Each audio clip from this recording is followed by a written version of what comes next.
Bonjour à tous et bonjour à toutes, je suis Manuela Ivano, je suis coach thérapeute en thérapie comportementale, cognitive et émotionnelle. J'interviens également en tant que consultante et formatrice en soft skills, en prévention des risques psychosociaux, de la souffrance au travail et en compétences psychosociales. J'allais oublier. Et j'interviens en cabinet médical de Marly, en face de la mairie de Marly.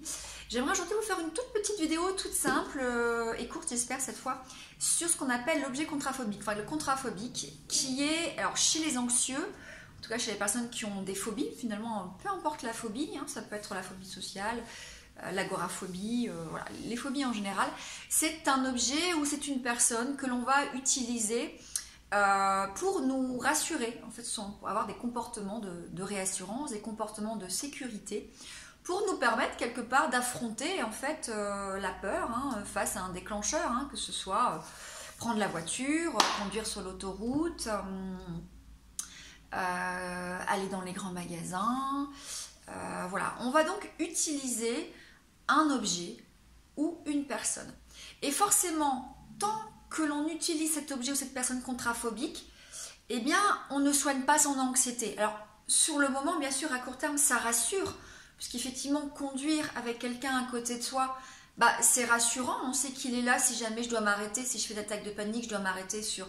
Mais tant que l'on est dans ce comportement de réassurance, eh bien, on entretient le cercle vicieux de l'anxiété, puisqu'on est en train d'essayer de berner le cerveau, mais qui, lui, a très bien compris que s'il y a quelqu'un à côté de nous, c'est donc qu'il y a un danger potentiel.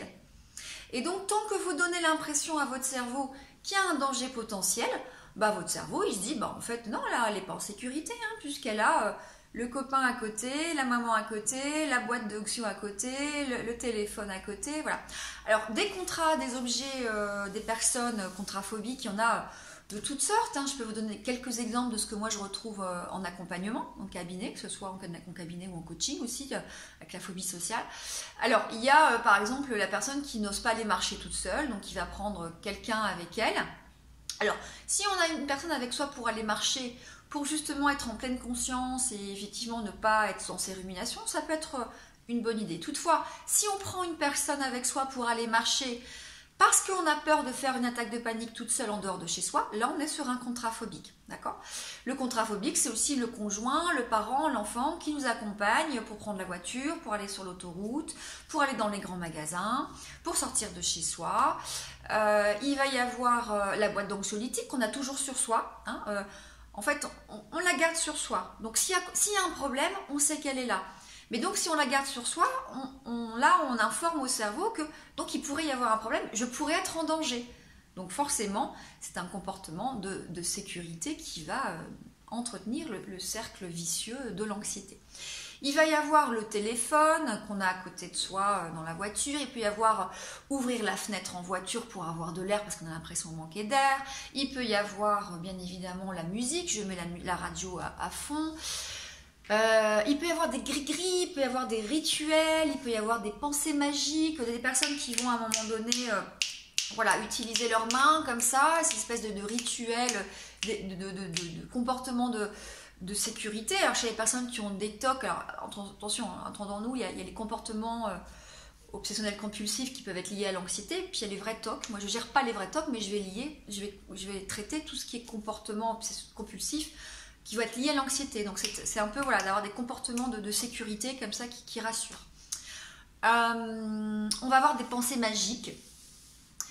Les pensées magiques, alors même si c'est peut-être un peu différent du contraphobique, mais je vous en parle quand même, la pensée magique, c'est par exemple la personne qui va dire tiens, si j'arrive à passer le feu, je sais que ça va aller pour ma journée. Si ce matin, j'arrive à pas avoir d'anxiété avant ce matin 8h08 avec les heures miroirs par exemple, c'est la pensée magique, je sais que ça va aller pour le restant de ma journée.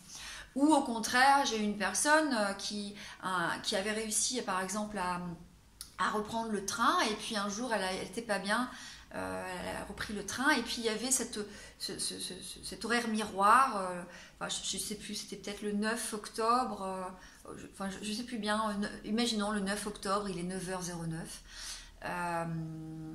ou le 9 septembre, c'est ça, donc 9 septembre, et il est 9h09. Donc on a le 9, on a le mois du mois de septembre, et on a l'heure et la minute, ce qu'on appelle les horaires miroirs. Il y a des pensées magiques comme ça qui vont alimenter la croyance que parce que là j'ai eu un petit vertige ou une sensation corporelle le 9-9 à 9h09, ben là c'est sûr c'est le jour de ma mort. Donc il y a aussi toutes ces pensées magiques là. Donc qu'est-ce qu'on fait bien évidemment. Alors il y a aussi dans les. Alors c'est pas des contrats phobiques, c'est les comportements de sécurité, voilà, d'aller voir d'aller appeler un ami quand ça va pas bien. Alors oui, ça peut effectivement être très rassurant et bien souvent. Appeler, on dit toujours qu'à passer un moment avec une amie ou un ami, c'est la meilleure des thérapies, et bien évidemment, je vous le conseille. Pas quand ça devient des comportements de réassurance. D'aller voir systématiquement un médecin parce que j'ai mal à l'épaule, d'aller voir systématiquement sur Google parce que j'ai mal au crâne et j'ai l'impression que c'est une tumeur. Voilà, là, on rentre vraiment dans les comportements de sécurité. Donc, que doit-on faire? On doit arrêter tout ça. Alors, on y va progressivement, bien évidemment, puisque dans l'exposition comportementale, on réapprend en fonction du niveau d'anxiété à s'exposer aux situations. Et puis après, on va apprendre aussi, alors au début, on va autoriser son objet contraphobique, son doudou, on peut parler de doudou, et puis après, on va apprendre à se passer de son doudou. Bon, il y aura des personnes qui auront toujours besoin de leur doudou parce que ça leur permet de bien vivre les choses, et dans ce cas-là, on essaie de comprendre aussi, et puis d'autoriser ça. Maintenant, nous, on sait effectivement que tant qu'il y a ces doudous, en fait, le cerveau, il n'est pas bête, il a compris que s'il y a un doudou, c'est que potentiellement on est en danger. Donc lui, il en a instinct de survie. Il se dit doudou, instinct de survie, il doit y avoir un danger, ce qui pourrait provoquer effectivement de l'anxiété dans certaines situations. Voilà, petite vidéo toute courte, profitez bien, essayez d'aller voir contrat phobique, peut-être sur Google, vous allez trouver des informations, même si je vous ai expliqué, la meilleure chose à faire, c'est d'essayer de vous dire que c'est un moyen de réassurance, de sécurité qui ne fait qu'entretenir votre cercle vicieux de l'anxiété. Prenez soin de vous et à très bientôt.